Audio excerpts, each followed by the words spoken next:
Hola chicos, espero que se encuentren muy bien. Hoy es viernes 12 de junio y vamos a cerrar nuestra primera semana de este trabajo de reforzamiento. Todos los viernes vamos a ver un tema diferente. Hoy nos vamos a enfocar un poco a cultura general de geografía. Me gustaría que ustedes también se emocionaran tanto porque quiero que conozcamos un poquito más sobre la cultura de México, enfocado un poco a cada estado, ¿sí? En alguna ocasión llegamos a observar alguna fundación de los estados, ¿sí? Hoy vamos a recordar un poquito sobre el estado de Aguascalientes y también vamos a conocer un poquito sobre nuestro país, una breve reseña sobre México y su división política. Así que hay varios aspectos que analizar este día. Es importante que pongan mucha atención. Posteriormente vamos a ir avanzando con los otros estados, ¿ok? Mientras tanto, pues vamos a comenzar.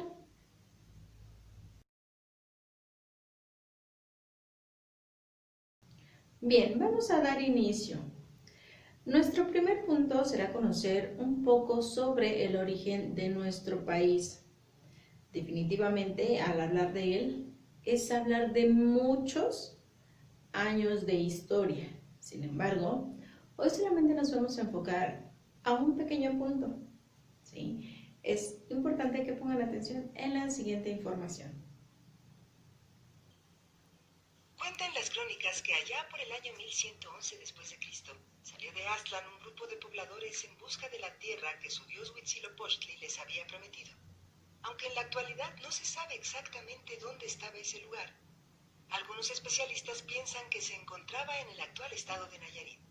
Pero lo que sí sabemos es que la palabra Aztlán quiere decir lugar de garzas o lugar de blancura, y que el sitio estaba rodeado de agua, por lo que pudo haber sido una isla o una península.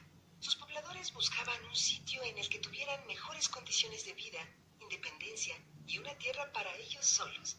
Entonces, los aztecas, así llamados por ser originarios de Aztlán, comenzaron una peregrinación que duró muchos años, guiados por un sacerdote de Huitzilopochtli, su dios tutelar. Durante este largo viaje surgieron problemas entre ellos, creando divisiones. Cuando llegaron al Valle de México, habitado ya por diversos pueblos, se establecieron primero en Tizapán con el permiso de los colhuas, quienes dominaban la zona. Ah, pero esos colhuas no eran tan buenecitos, ¿verdad? Pues no, les dieron esas tierras porque estaban llenas de culebras, con la esperanza de que esos animales acabaran con los recién llegados. Pero, ¿qué creen? Que los aztecas no solo convivieron con las serpientes, sino que las usaron como alimento y así prosperaron y crecieron ante el asombro y enojo de los colhuas. Como xochimilcas y colhuas se peleaban constantemente por el dominio de las rutas comerciales, los aztecas entraron en acción para ayudar a los señores de Culhuacán y así ganaron territorios como pago por ese servicio. Sin embargo, nuevas diferencias surgieron entre estos dos pueblos y los colhuas expulsan a los aztecas del territorio que tanto les había costado ganar. Retoman su peregrinaje, esta vez guiados por Tenoch, hasta que llegan en 1325 a un islote en el que encuentran los símbolos que buscaban. Un nopal en el que estaba una águila devorando una serpiente. Era la tierra prometida por su dios Huitzilopochtli. Ahí fundaron la ciudad y la llamaron México Tenochtitlan. En ese nombre se unían varios elementos fundamentales para los peregrinos. Por un lado, el vocablo Tenochtli, que quiere decir nopal, y Tlán, lugar de. Por otro, México, en homenaje a Meshi, quien reunió a su pueblo en Aztlán para iniciar ese largo viaje. También era un homenaje a Tenoch, sacerdote guerrero, protegido por Huitzilopochtli, quien fue su último guía. Pero al principio no les fue tan bien, porque ese territorio estaba dominado por los tepanecas de Azcapotzalco. Así es, una parte de los aztecas opinaba que debían aceptar esas tierras en calidad de súbditos, pero otros pensaban que debían buscar su independencia. En ese momento surgió una gran división que llevó a los primeros a dejar el nuevo lugar y establecerse en el islote de Tlatelolco, que se convertiría en ciudad gemela de Tenochtitlan. Los otros se quedaron a levantar una nueva metrópoli. Finalmente, bajo el gobierno del Tlatoani Izcóatl, y unidos a los texcocanos, los tenochcas vencieron a los de Azcapotzalco y lograron por fin su independencia. Esto fue en 1428, año en el que se firma la Triple Alianza con los señoríos de Texcoco y Tacuba con fines ofensivos y defensivos. Mientras tanto, el pueblo entero se dedicaba a diseñar y construir su nuevo hogar.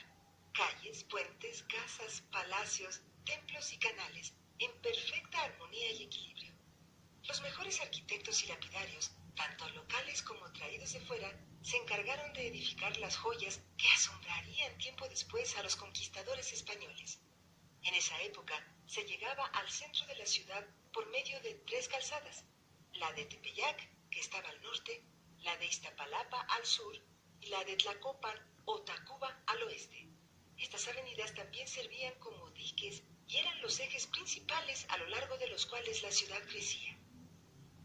Así, 11 tlatoque gobernaron México Tenochtitlan y la llevaron a ser el imperio grandioso que encontraron los españoles a su llegada. Y ese orden, ese equilibrio mostrado en la planificación de la ciudad, fue el reflejo de la rigurosa estructura social de la Gran Tenochtitlan. El imperio Tenochca fue creciendo hasta dominar un vasto territorio. Hasta que en 1521 cae la gran ciudad a manos de los españoles. Ese es tan solo un breve capítulo que ha pasado en nuestro país, ¿sí? Les decía hace un momento, hablar de la historia de México es hablar de muchísimos años, de muchos eventos que han sido marcados y que hasta la fecha se siguen recordando. Hasta 1521 surge la conquista, pero vamos a recordar un poquito sobre algunos aspectos fundamentales de nuestro país, los cuales tienen que ver con su nombre y su división política, para después pasar con uno de los más bonitos estados de nuestro país.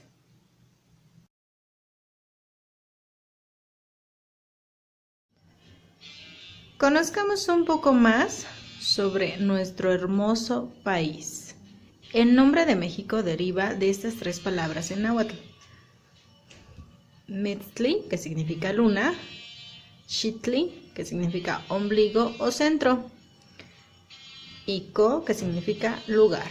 Traducido, quedaría como el lugar que está en el ombligo de la luna. Así de bonito.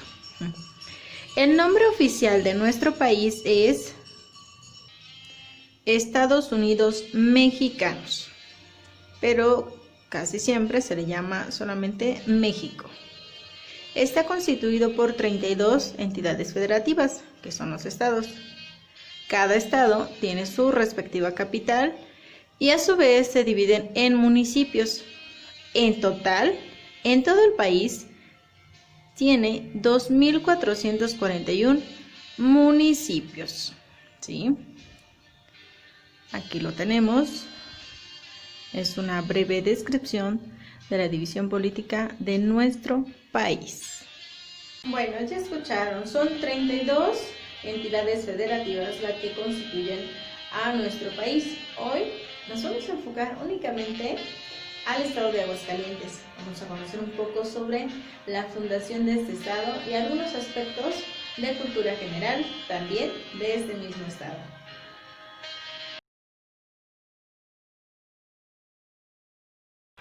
Aguascalientes es uno de los estados con mayor crecimiento en todo México.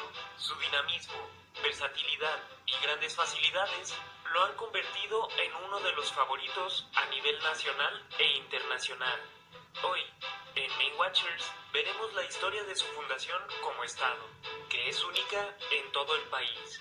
En el año de 1835 se desató una rebelión en el estado de Zacatecas contra el entonces presidente Antonio López de Santa Anna, pues había cambiado la federación por una república centralista, limitando la libertad de los estados, que ya no tenían voz ni voto.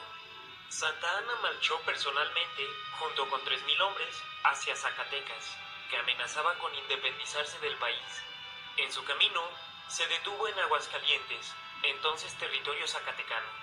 Durante su estadía ahí, fue bien recibido por los lugareños e incluso se hospedó en una de las casas más acaudaladas de la ciudad, propiedad del señor Pedro García Rojas y su esposa, doña María Luisa.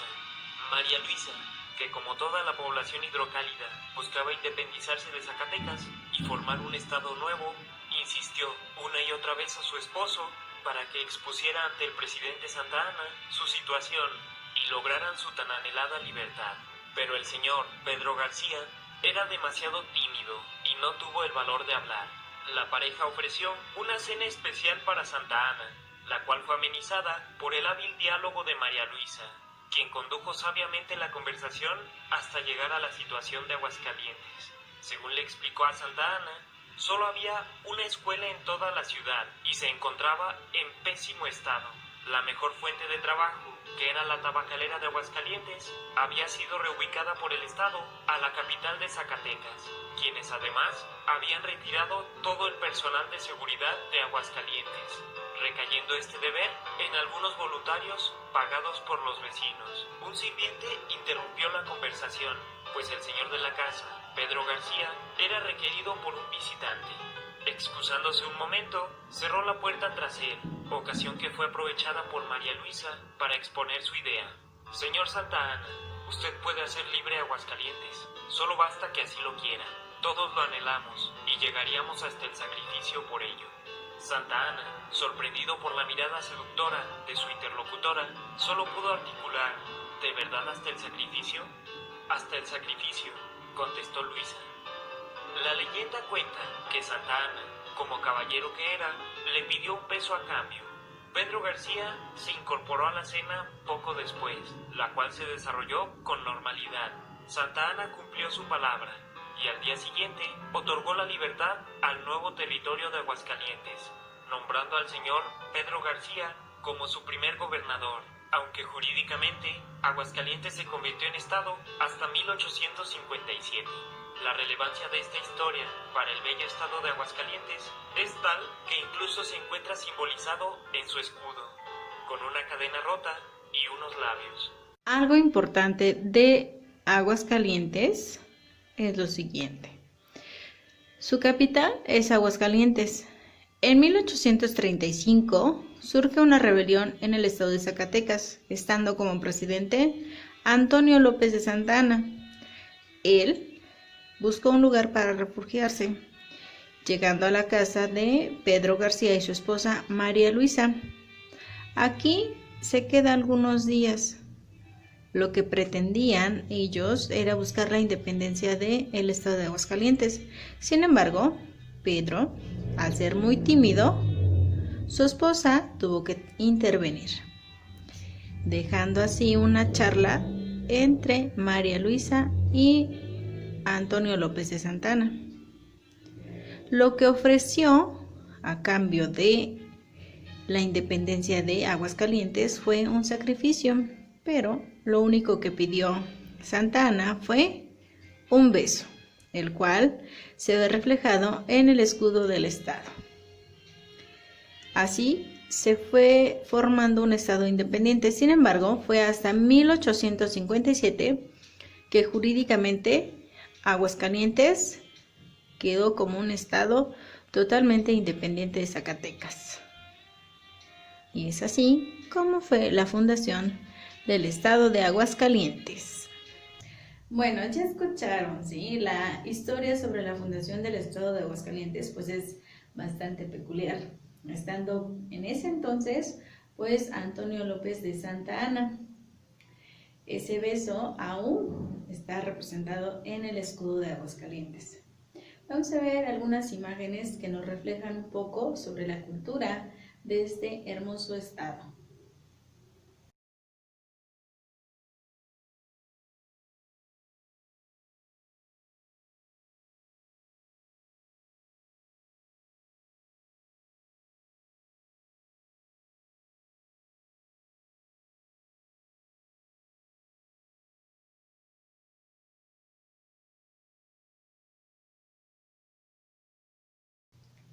Bueno chicos, hasta aquí vamos a dejar la clase de geografía, ¿sí?